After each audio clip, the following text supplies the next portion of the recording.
بدکار کی دوستی سے بچنا، کیونکہ وہ تمہیں بھی معمولی سی چیز کے بدلے میں بیچ دے گا۔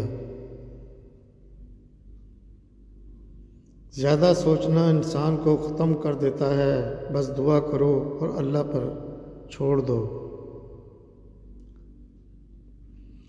غیبت کرنا کمزور آدمی کی آخری کوشش ہوتی ہے۔ جب تمہاری مشکلات حد سے زیادہ بڑھنے لگے تو سمجھ لو کہ اللہ تمہیں کوئی بلند مقام دینے والا ہے۔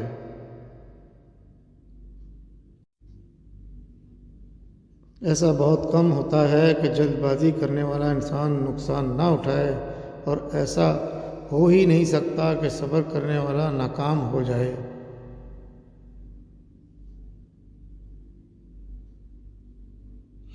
لوگوں کے اخلاق کے مطابق ان سے میل جول رکھو اور اعمال میں ان سے علیحدہ رہو۔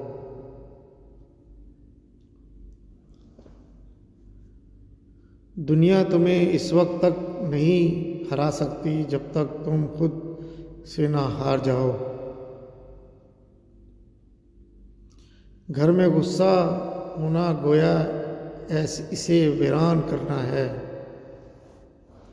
کسی کے ایماندار کا اندازہ اس کے وعدوں سے لگاؤ۔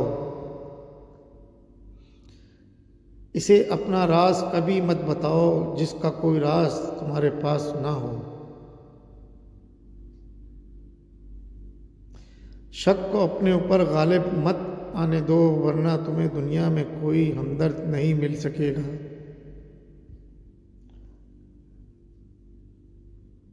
برائی کو خود میں اور اچھائی کو دوسروں میں تلاش کرو۔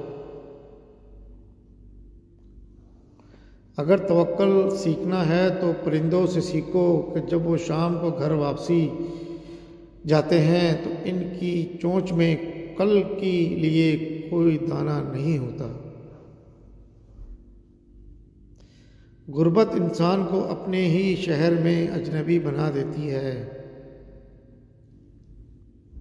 کسی انسان کو دکھ دینا اتنا ہی آسان ہے جتنا سمندر میں پتھر پھینکنا، مگر کوئی نہیں جانتا کہ وہ پتھر کتنی گہرائی میں گر گیا۔